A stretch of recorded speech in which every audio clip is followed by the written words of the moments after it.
Comment avoir de bons résultats avec l'auto-hypnose?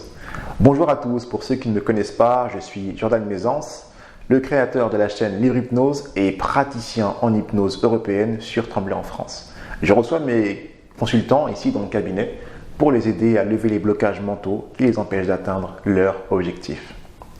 Alors, comment avoir des bons résultats avec l'auto-hypnose? C'est la question à laquelle je vais répondre dans cette vidéo, mais avant ça, pensez bien sûr à vous abonner, à me mettre un petit pouce bleu pour pouvoir m'encourager dans mon travail et pour que je sache que mon travail vous aide réellement. Alors quand on va commencer à pratiquer l'auto-hypnose, on va découvrir tout un nouveau monde qui s'offre à nous.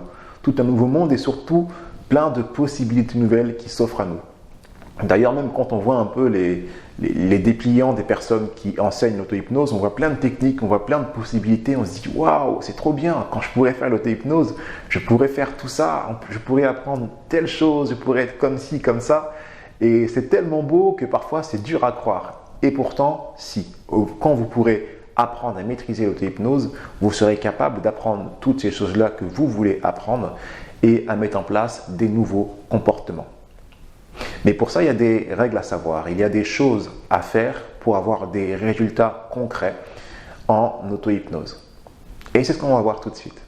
Tout d'abord, la première chose, j'en ai parlé dans la précédente vidéo, c'est la technique. L'auto-hypnose, on peut le faire un peu d'une manière intuitive, ça peut marcher, mais si on veut de l'efficacité, il faut avoir de la technique.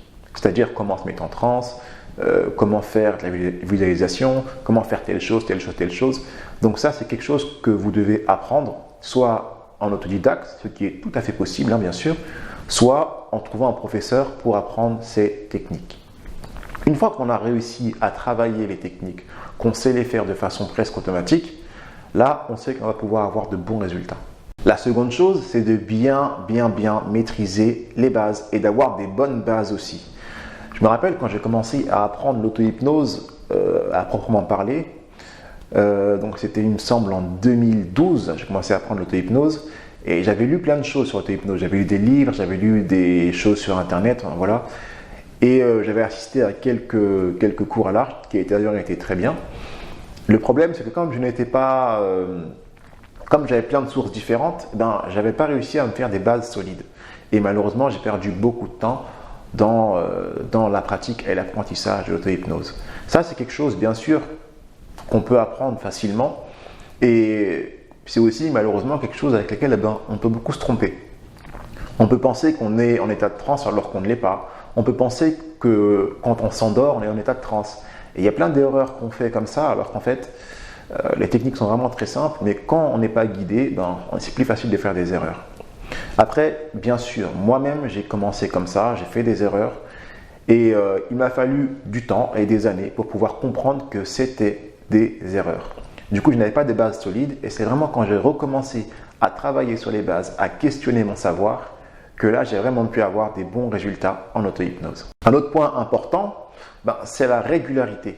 Il ne suffit pas de faire juste une séance avec une visualisation et puis une autosuggestion et de se dire c'est bon, j'ai fait l'auto-hypnose, ma vie va changer.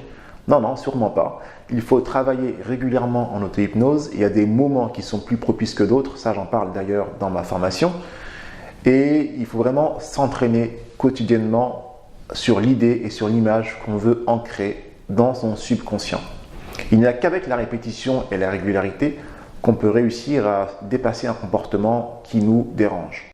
Surtout l'auto-hypnose, ça demande quand même un certain engagement.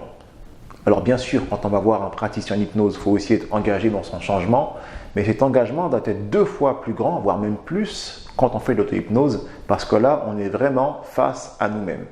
Donc si on veut des bons résultats en auto-hypnose, il faut avoir des bonnes bases, il faut avoir une bonne technique et il faut avoir de la régularité.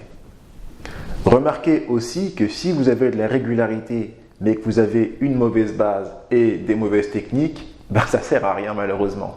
C'est pour ça que vraiment ces 3 points sont interdépendants. Un dernier point que je vous conseille, c'est simplement de tester. Il faut tester dans la réalité ce pourquoi on travaille dans son esprit, dans son imagination. Vous savez, il y en a qui font de l'auto-hypnose et qui se mettent dans leur tête, ok, maintenant je suis quelqu'un qui est confiant, je suis quelqu'un qui est confiant. Enfin, ça c'est une manière très très grossière de le faire, bien sûr.